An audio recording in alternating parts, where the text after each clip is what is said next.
found my wife with my son-in-law on the night we were supposed to be celebrating 30 years of the company I built with my own two hands. I had a steak knife in my fist and every intention of using it when a hand closed around my wrist from the dark behind me. It was my daughter. She wasn't crying. She wasn't even surprised. She just leaned close to my ear and said, low and steady, "Not yet, Daddy." I already know. And it's so much uglier than what you're looking at right now.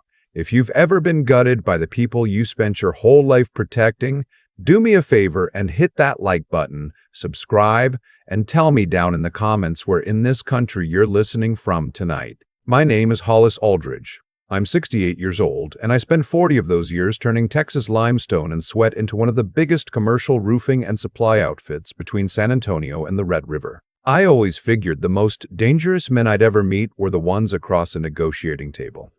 Turns out the two who almost put me in the ground were sleeping under my own roof and smiling at my dinner table. Let me back up, because if I just tell you the end, you won't understand how a man like me, a man who reads people for a living, sat blind in his own house for 2 years. The party was my wife's idea. 30 years of Aldridge commercial supply, and she wanted to throw a gala out at the ranch house outside Fredericksburg, the one I built after my first wife passed. String lights through the live oaks, a brisket and bourbon spread, a tent on the back lawn big enough for the whole Hill Country Chamber of Commerce. My wife loved a party.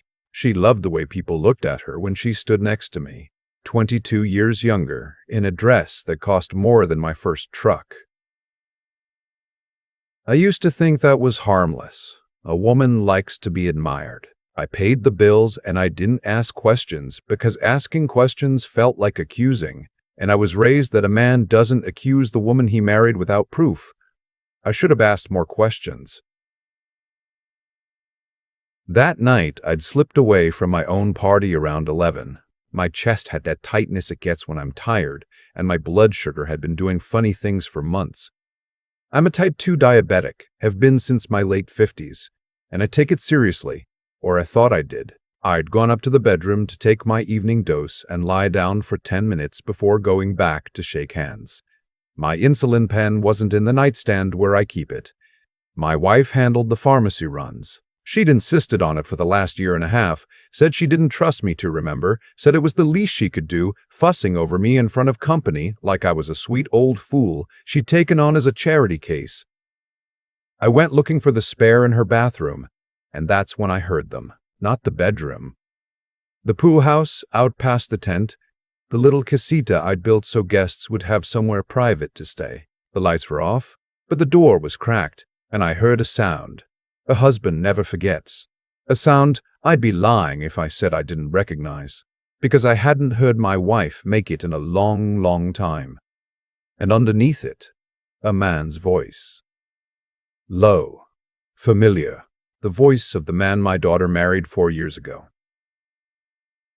The man I'd handed the keys to my financial future. My chief financial officer. My son-in-law. I won't pretty it up.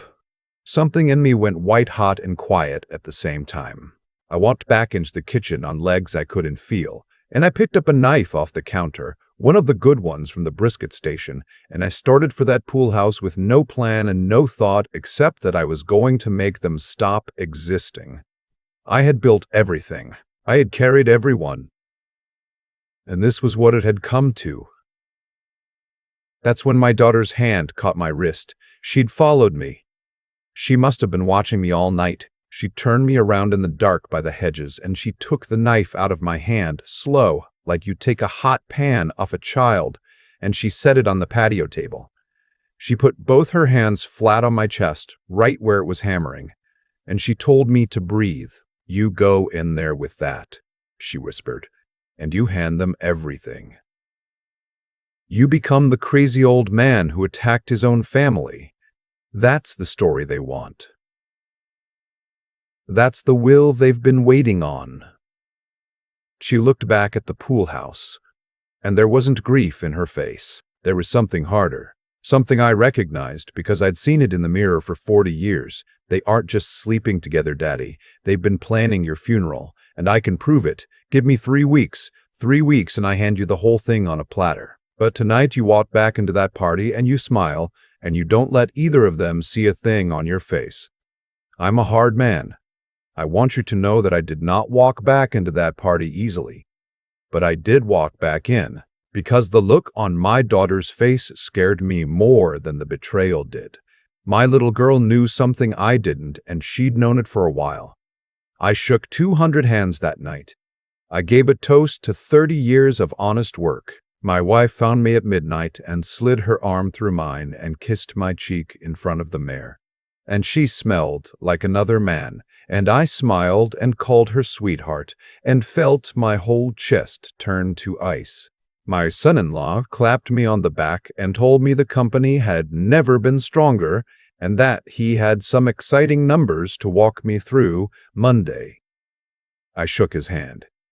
I told him I couldn't wait. I didn't sleep that night. I lay next to my wife and listened to her breathe, and I thought about the last 2 years, and now that the scales were off my eyes, I started seeing the shape of it. Here's the thing about being 70 and rich in this country.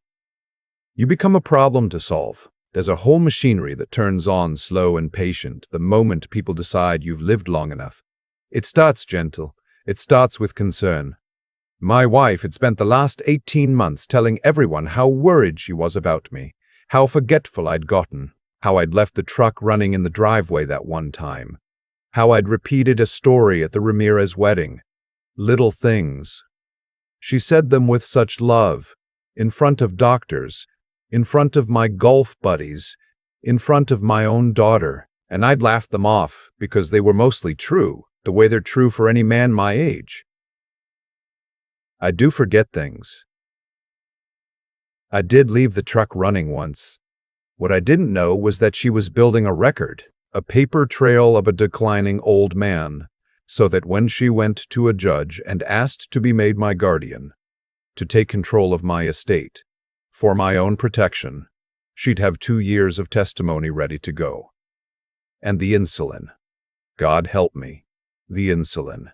My daughter showed me the rest over the next 3 weeks, in coffee shops and parking lots, and once in the cab of my own truck out at a job site where nobody would think to look for us. My daughter, I should tell you, is not a soft woman, and I raised her that way on purpose. After her mother died when she was 16, I told her the world doesn't hand a woman anything, and she'd better be smarter than every man in the room. She listened. She went and got an accounting degree and then a forensic accounting certification, the kind of work where you dig through a company's books and find the rot people bury. She works for an insurance fraud unit in Dallas, so when something started smelling wrong to her about a year ago, she didn't ignore it the way I would have. She started pulling threads. The first thread was the pharmacy. My daughter had gotten worried about my numbers. My blood sugar swinging high one week and crashing dangerously low the next. No rhyme to it. So she did what a forensic accountant does. She got the records. My insulin prescription was being filled on schedule, my wife dutifully picking it up, but the dosing didn't match the way I was crashing. A man on a stable dose doesn't bottom out at 2 a.m. hard enough to land in the ER, which I had twice in the last year, both times waking up confused and shaky with my wife, stroking my hair, telling the nurses how scared she'd been, how she just didn't know how much longer she could care for him at home. My daughter pulled the manufacturer's lot numbers. She compared the pens in my nightstand to what the pharmacy had dispensed. They didn't match. Somebody had been swapping my long-acting insulin for the fast-acting kind, the kind that drops a man like a stone if he takes it at bedtime. Not enough to kill me clean, just enough to keep me crashing, keep me confused, keep building that beautiful record of a frail old man who couldn't be trusted to manage his own affairs. And if one night it dropped me a little too far and I didn't wake up, well, he had a bad heart and the sugar, poor thing, and his wife did everything she could. I had to pull the truck over the day she told me that. I'm not ashamed to say I put my forehead on the steering wheel and shook. Not the money. To hell with the money. It was the cardigans, the tuna sandwiches she made me for lunch. The way she'd sit on the edge of the bed and watch me take my shot and say, There you go, baby, all better. She watched me do it. She handed me the pen herself some nights. She watched my hands shake and she called it love. The second thread was the company. My son-in-law had come into my business 5 years ago as a financial analyst, sharp, polished, the kind of young man who shakes your hand and looks you in the eye and laughs at your jokes a half-second too fast. My daughter married him. I walked her down the aisle and I cried like a baby and I thought, good, the company will stay in the family. I promoted him to CFO 3 years ago. I gave him the keys, and he used them. Over the last 2 years, he'd been quietly restructuring things, setting up a holding entity, moving the company's most valuable assets, the real estate, the equipment fleet, the long-term municipal contracts, into a structure he and my wife controlled through a power of attorney they were planning to spring on me. They'd had a lawyer draw up a new will. They'd had documents prepared declaring me mentally incompetent, ready to file the moment I had one more episode. If I died, my wife took the personal estate. If I merely became incompetent, my son-in-law took the company. Either way, my daughter got nothing, cut out clean, written off in their version of events as the bitter, greedy child who'd abandoned her sick father. They planned for her too. They planned for everybody. What they didn't plan for was that my daughter is better at finding buried money than my son-in-law is at burying it. Now, I want to tell you what I did with all this because the comments on these stories always tell me the same thing, and they're right. Don't be passive. Don't just walk away and lick your wounds. Make them understand what they did. I felt that in my bones. But my daughter taught me something in those 3 weeks that I'm still chewing on. She said, "Daddy, you want to scream at them. I want them to never breathe free air again. There's a different things and you only get one shot, so we're going to do the cold one." So we did the cold one. For 3 weeks, I became the actor. I went to work and I let my son-in-law walk me through his exciting numbers, and I nodded and signed nothing he hadn't already shown my daughter first. I let my wife fuss over me. And here's the part that took everything I had. I kept taking my shots. Except I wasn't. My daughter had gotten me a real endocrinologist in Dallas off the books, paying cash so it wouldn't show up anywhere my wife could see. He gave me clean insulin and a continuous monitor I hid under my shirt, and every night I went into the bathroom and pretended to take the pen from my nightstand, the tampered one, and I'd press it against a grapefruit instead and flush nothing and come out and let my wife tuck me in. The longest 3 weeks of my life. Sleeping next to a woman who thought she was watching me die a little more each night and smiling about it. Meanwhile, my daughter built the case the way she builds them for the insurance company. Pharmacy records. Lot numbers. The monitor data showing the crashes lined up exactly with the nights my wife handled the pen. Bank statements tracing the asset transfers. Emails, because they always think their emails are private, between my son-in-law and the lawyer. Between my son-in-law and my wife, and those emails were the worst of all. There was one I'll carry to my grave, from my wife to him, sent the morning after my second ER trip, and all it said was, "Almost. Next time, don't lose your nerve." Almost. My daughter printed that one and slid it across the table to me and watched my face and didn't say a word. Just let me sit with the fact that the woman I'd married wanted me dead and was annoyed it was taking so long. We brought in the people who needed to be brought in. A lawyer of my own, a real one, who undid the power of attorney and locked my estate behind a trust they couldn't touch. The county sheriff, who I've known 30 years, and who put me in a room with a couple of detectives and a man from the Texas Rangers financial crime side, and they listened to my daughter lay it all out, lot numbers and bank records in that one email. And the lead detective took off his glasses and rubbed his eyes and said, "Mr. Aldridge, in 20 years I've never seen a victim hand me a case this clean." I told him it wasn't me. It was her. It was my girl. The arrest could have happened quiet. They offered to do it quiet. Picked the two of them up some Tuesday morning. But I'd built something over 40 years and they'd tried to take it and bury me under it. And the comments are right. The people watching this are right. Sometimes you have to let them see. So I asked for one thing. We had a board meeting scheduled, the quarterly, where my son-in-law was set to present the new restructuring to the whole board, the moment he'd been building toward for 2 years, the meeting where he'd finally consolidate his control. Every senior person in the company would be in that room. My wife always came to the quarterly too, sat in the back, played the supportive spouse. I let it go forward. My son-in-law stood up at the head of that long table in the conference room I'd paid for, in the building with my name on it, and he clicked through his slides about synergies and asset optimization and protecting the legacy, smooth as glass, and the board nodded along. When he finished, he looked at me with that half-second too fast smile and asked if I had anything to add. I did. I stood up slow, the way an old man stands, and I let them all see the old man for one more minute. Then I set down a folder in the middle of that table. I told them I'd been in this business 40 years, and I'd learned that the books always tell you the truth eventually. You just have to know how to read them. I said my daughter had read them, and I opened the folder and I started laying out the pages, one at a time. The asset transfers, the forged power of attorney, the pharmacy records, the lot numbers, the email. I watched my son-in-law's face go from confused to gray. I watched my wife stand up in the back of the room, and I watched the doors open because I'd timed it, and the detectives and the ranger walked in. I'm not going to lie and tell you I was calm. My voice cracked once. But I got the words out. I looked at the man my daughter had married, the man I'd trusted with everything, and I told him he'd made one mistake. He'd thought a slow heart and an old man's hands meant a slow mind.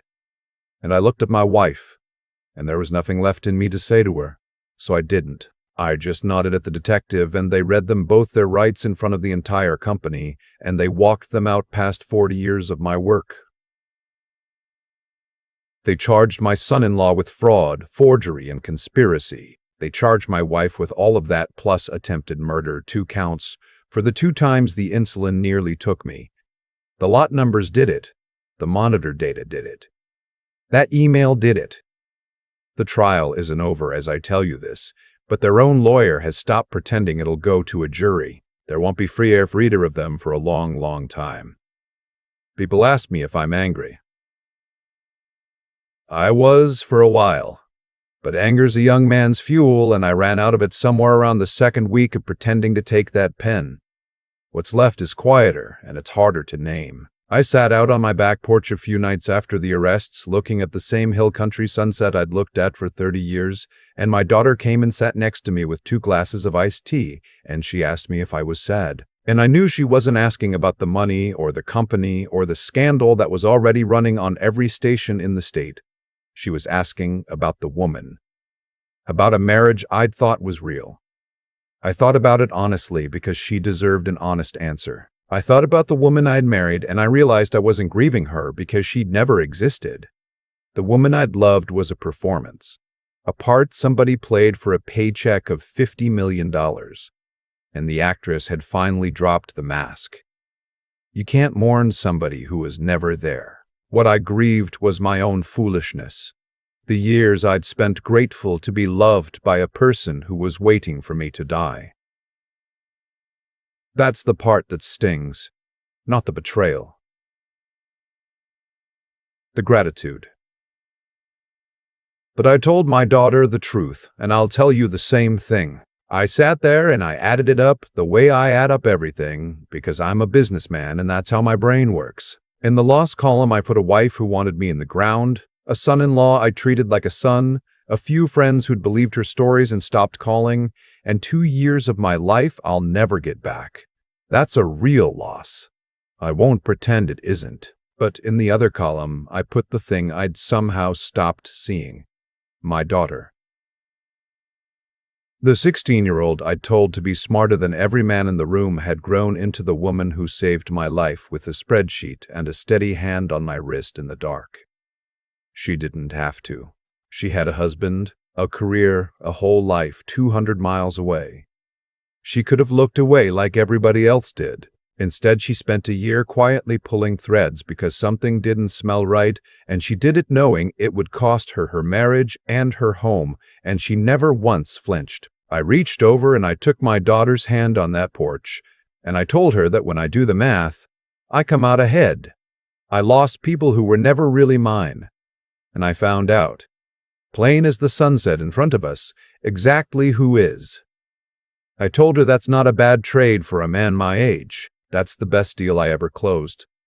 She put her head on my shoulder and we watched it get dark. I'm 68 years old. My doctor in Dallas says my numbers on the real insulin are the best they've been in 5 years.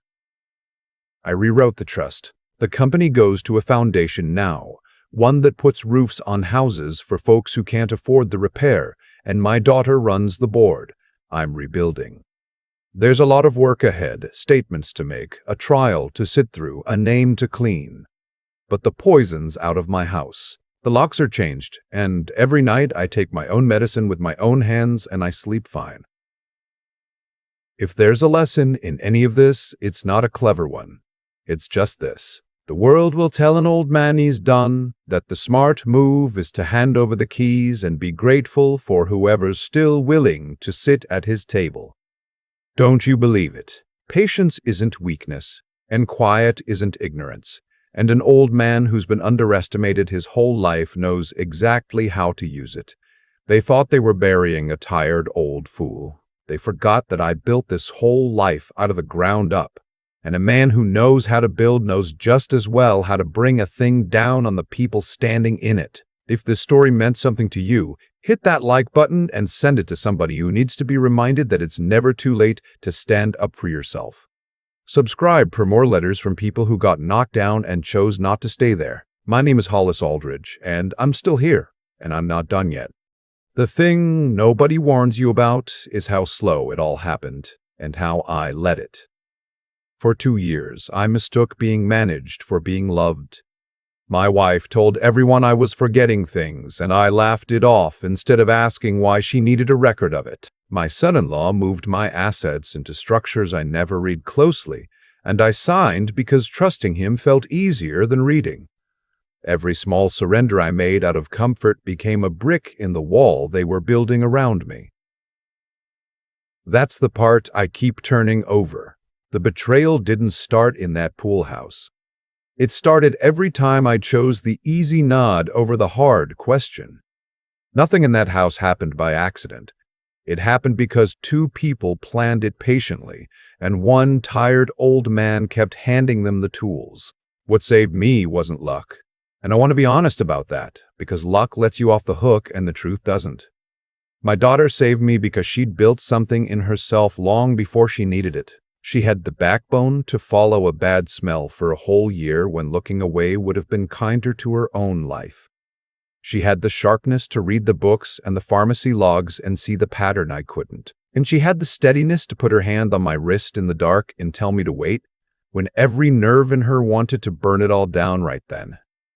Those 3 things together are what turned me from a victim into a man who walked into his own boardroom and set the truth down on the table. You don't get to borrow them in the moment you need them. You build them quietly, for years, in the ordinary days when nobody's watching. So if you take anything from an old man tonight, take this. Be the kind of person who won't look away from what's wrong even when it costs you something, because comfort is the cheapest thing in the world and it'll bankrupt you in the end. Sharpen your mind. Learn how the pieces of your life actually fit together, because the people who mean you harm are counting on you not to. And when the worst arrives, hold your nerve. Don't spend your one good shot on a scream. I lost a wife and a man I'd called a son, and it turned out I'd never really had either. But I found out who my daughter is, and I found out almost too late who I still am. I'm 68, and I take my own medicine with my own hands now, and I sleep just fine. That's not nothing. For a while there, it was very nearly everything.